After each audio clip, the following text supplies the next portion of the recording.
دیکھیں یہاں تو حکومت یہی ہے نا کہ اپنا اپنا فائدہ. ابھی پنجاب اسمبلی میں دیکھ لیں جو بل پیش ہوا ہے وہ میرے اور آپ کے لیے تو نہیں ہوا نا, وہ تو اراکین صوبائی اسمبلی کے لیے ہوا ہے سر. وہ بل کے اوپر نا بات کرنے سے پہلے میں صرف یونس صاحب کو یہ بات یاد کروانا چاہتا ہوں کہ قبلہ عثمان بزدار صاحب بھی یہاں پہ ایک وزیر اعلیٰ ہوا کرتے تھے. ان سے تو آپ لوگ خوش ہوں گے نا کہ وہ ڈی پی او سے پیسے لے کے ٹرانسفریں کرتے تھے, ڈی سیز کی ٹرانسفریں ہوتی تھی, اے سیز کی ٹرانسفریں ہوتی تھی, اور جناب عمران خان صاحب کے چہیتے وسیم اکرم پلس تھے, وہ حکومت ہے.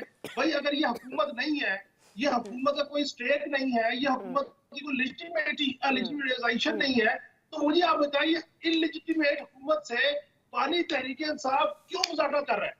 کیوں پانی تحریک انصاف صاحب کہتے ہیں کہ میں ایک ہفتے کی سول لاپروانی جو ہے وہ پوسٹ پون کرتا ہوں کہ مذاکرات کر لیں؟ کیوں کہہ رہے ہیں کہ سیاست سے بھی بات کرتی ہے, ریاست سے بھی بات کرتے ہیں؟ حضور پانی تحریک انصاف بھی مذاکرات اس لیے کر رہے ہیں کہ ان کو حکومت میں آنا ہے. انہوں نے کوئی اور کام نہیں کرنا, انہوں نے بھی حکومت کرنی ہے, انہوں نے بھی چلانی ہے. مسئلہ یہ ہے کہ آپ ایک طرف اس حکومت کی حیثیت کو تسلیم کرنے کو تیار نہیں, دوسری طرف آپ اس سے مذاکرات کے لیے انتظار کر کے دروازے کھول کے بیٹھے ہوئے ہیں. کسی ایک طرف وہ آپ کھڑے ہو جائیں, یا آپ حکومت سے کہیں کہ ہم نے تو آپ سے بات ہی نہیں کرنی, ہم آپ کو مانتے ہی نہیں, بات ختم. پھر آپ کیوں مذاکرات کی طرف جا رہے ہیں؟ کیوں آپ کہہ رہے ہیں کہ ہم سیاستدانوں سے بات کرنے کو تیار ہیں؟ کیوں آپ کہتے ہیں کہ آپ شہزاد صاحب سے پوچھ لیتے ہیں. شہزاد صاحب جب آپ ان کو مانتے ہی نہیں ہیں, تسلیم ہی نہیں کرتے, جب آپ کہتے ہیں کہ وہ چور ہیں, مینڈیٹ چوری کیا انہوں نے, سب کچھ کیا, ڈاکہ ڈالا, تو پھر ان سے مذاکرات کیوں کر رہے ہیں شہزاد صاحب؟ ایک جملہ صرف, ایک جملہ. ان سیاستدانوں نے بیٹھ کے ہی اپنے مفاد کے لیے پارلیمان سے راستہ نکالنا ہے.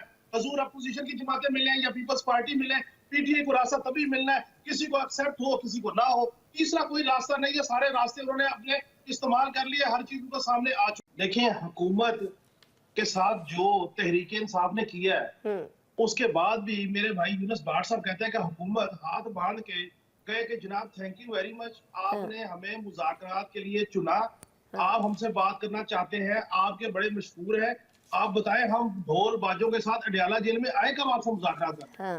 خدا کو مانے تحریک انصاف نے اپنا پورا زور لگایا 2-2.5 سال سے.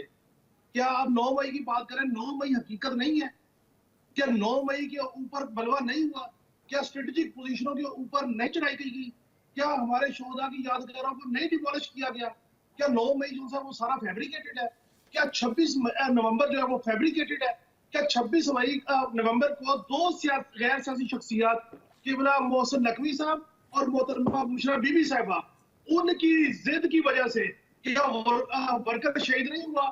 کیا یونیفارم آفیسر شہید نہیں ہوئے؟ کیا زخمی نہیں ہوئے؟ تو اب مجھے آپ بتائیں کہ آپ نے پورا زور لگا لیا, آپ نے ہر طرح کے حربے استعمال کر لیے, نہ آپ اپنا آرمی چیف لگا سکے, نہ اپنا چیف جسٹس لگا سکے, نہ 26ویں آئینی ترمیم روک سکے, نہ 26 نومبر کی آخری کال کو سکسیسفل کر سکے.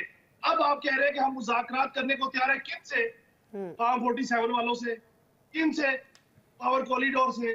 کن سے؟ اب یہ کہہ رہے ہیں کہ ہم بات کرنے کو تیار ہیں ہر کسی سے, رانا ثناء اللہ سے بھی بات کرنے کو تیار ہے, ہم ہر محسن نقوی صاحب سے بھی بات کرنے کو تیار ہے, لیکن خدا را ہم سے بات کیجئے. بات کیوں کیجئے کہ جناب جو ٹرائل ہو رہے ہیں اس پہ ہاتھ ہلکا کر دیجئے, یا فرد جرم سے لگ رہی ہے ان پہ ہاتھ ہلکا کر دیجئے. اور اسما ایک بات یاد رکھیے کہ جتنی پی ٹی آئی کی پولیٹیکل لیڈرشپ آپ کو پارلیمان میں نظر آ رہی ہے, میں اس بات میں کنونس ہوں کہ یہ ساری پولیٹیکل لیڈرشپ کسی نہ کسی جگہ کمپرومائز ہو کے پارلیمنٹ میں پہنچی ہے. اب آج جو ڈیولپمنٹ ہوئی ہے, کیا ان کی جو ضمانتیں ہیں وہ مسترد نہیں ہو رہی؟ ان کی ضمانتیں کیوں جو منسوخ کروانے کی پٹیشنز دائر ہو رہی ہیں, شبلی فراز صاحب ہو یا دوسرے احباب ہوں؟ کیونکہ یہ سارے تو کبھی ادھر تھے کبھی ادھر تھے. میں پھر بھی کہتا ہوں کہ چلے دیر آیت درست آیت, لیکن اتنا نہ رگڑے کہ حکومت کا ہی سارا قصور ہے. ان کا کوئی قصور نہیں ہے. جنہوں نے کہا سول نافرمانی کر دو, جنہوں نے کہا سیمنٹ کا بائیکاٹ کر دو, جنہوں نے کہا باہر سے پیسہ نہ بھیجو, جنہوں نے کہا آئی ایم ایف قرضہ نہ دے, جنہوں نے کہا آئی ایم ایف کے باہر جو ہے پروٹیسٹ نہیں کرو, اور جناب وہ سارے حربے کرنے کے بعد پھر کہیں تو کاشف صاحب یہی ساری باتیں تو ڈسکس ہونی ہے نا مذاکرات کے اندر, لیکن اس کے لیے ضروری ہے کہ مذاکرات شروع تو ہوں.